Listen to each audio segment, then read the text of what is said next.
بڑھتے جا رہے ان کے قدم، اور نہ جانے گستاخ صحابہ بن رہے ہمارے نوجوان. جبکہ یاد رکھیے مفکر اسلام اور شاہ اسماعیل شہید رحمت اللہ علیہ جنہوں نے تقویت الایمان لکھی ہے، کہا کہ اس دور کا بڑے سے بڑا قطب ابدال ولی کامل اتنا سے بڑا بڑا عالم اور مفتی مفکر مدبر محقق ہو، وہ صحابہ کرام کے گھوڑوں کے قدموں کے دھول کو بھی نہیں پہنچ سکتا. یہ مقام ہے صحابہ کا، یہ شان ہے صحابہ کی، جن کے بارے میں اللہ کے رسول صلی اللہ علیہ وسلم نے فرمایا وَسُنَّةِ الْخُلَفَاءِ الرَّاشِدِينَ الْمَهْدِيِّينَ کہ میری سنت، میرے طریقے کو اور میرے بعد میرے صحابہ خلفائے راشدین ہدایت یافتہ صحابہ کے طریقے کو مضبوطی سے پکڑ لو. وَعَضُّوا عَلَيْهَا بِالنَّوَاجِذِ کہ دانتوں سے ان کے طریقے کو پکڑ لو. جو صحابہ کے راستے سے ہٹ گیا وہ جو ہے گمراہی کے راستے پر. اس لیے میرے بھائیوں، ہم سب یہ محنت اور فکر میں لگے ہیں کہ علاقے کے علماء، مدارس میں پڑھانے والے، مکتب میں پڑھانے والے معلمین یہ فکر مند ہو جائے کہ سب سے بڑی محنت عقائد کی، ہمارے بچوں کا ایمان درست ہو جائے، ان کے عقائد صحیح ہو جائے، وہ جو عمل کرتے وہ اللہ کے نزدیک قابل قبول ہو. تو الحمدللہ پونا شہر میں مشورہ ہوا کہ 10 روزہ محرم کے 1 تاریخ سے لے کر یوم عاشورہ آج تک کے 10 جگہ ہر مسجد میں پروگرام ہو. پونا کے اندر میں تقریباً 40 مقامات پر پروگرام ہوئے. پپری چنچوڑ کے اندر میں 7 مقامات پر الحمدللہ پروگرام ہوئے ہیں. اور یہ اس پروگرام کی آخری کڑی، اس کے بعد میں رات میں جو ہے داپوری کے اندر میں پروگرام ہے. تو یہ جو پروگرامات کا جلسے کا سلسلہ یہ نہیں کہ آپ آئے بیٹھے اور بات سنے اور چلے جائے، صرف رسمی نہیں ہے، بلکہ اس کے پیچھے ایک بہت بڑی وجہ ہے، محنت کار فرما ہے، ایک مشن ہے کہ امت کو عقائد کی درستگی کے لیے ان کو قائم کرنا، امت کے اندر میں عقائد کی درستگی کی محنت کرنا اور ان کو مجلس سے دارالعلوم دیوبند کی سرپرستی میں جو کام کرتی ہے اس سے جوڑنا. الحمدللہ یہ فکریں چند دنوں پہلے اس مسجد میں ہوئی.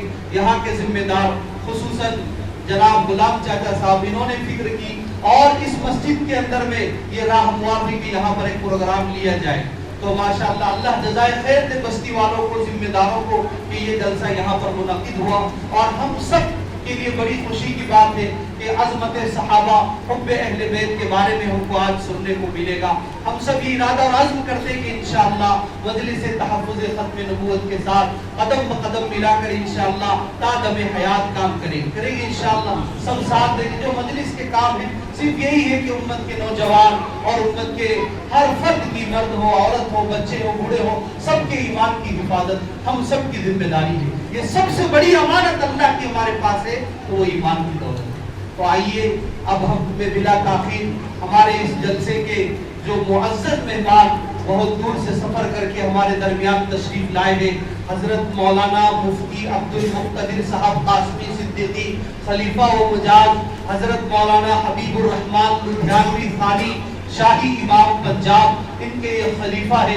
مجلس تحفظ ختم نبوت کے صوبائی صدر ہے. اور ایک مجلس احرار جو حضرت مولانا حبیب الرحمن لدھیانوی ثانی نے قائم کی تھی، اکابر علماء دیوبند جن کے ساتھ جڑے ہوئے ہیں، اس مجلس احرار کے بھی آپ پورے مہاراشٹر کے صدر ہیں. ایسی عظیم ہستی ہمارے درمیان بیٹھی ہوئی ہے. میں بلا تاخیر ان کو دعوت دیتا ہوں بہت ہی ادب و احترام کے ساتھ. یہ اور بات ہے کہ چپ چاپ کھڑے رہتے ہیں، یہ اور بات ہے کہ چپ چاپ کھڑے رہتے ہیں، مگر جو لوگ بڑے ہیں وہ بڑے ہی رہتے ہیں. ایسے اللہ والوں سے ملتا ہے ان کا شجرہ جن کے قدموں میں کئی تاج پڑے رہتے ہیں. حضرت مولانا مفتی عبد المقتدر صاحب آپ کے حوالے.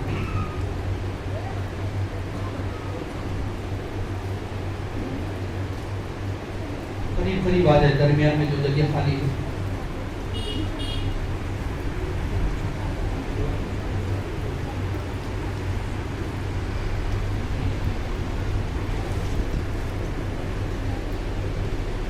ابھی میں درمیان میں جو جگہ خالی ہے بالکل آگے آ جائے، مسجد کا حصہ ہے.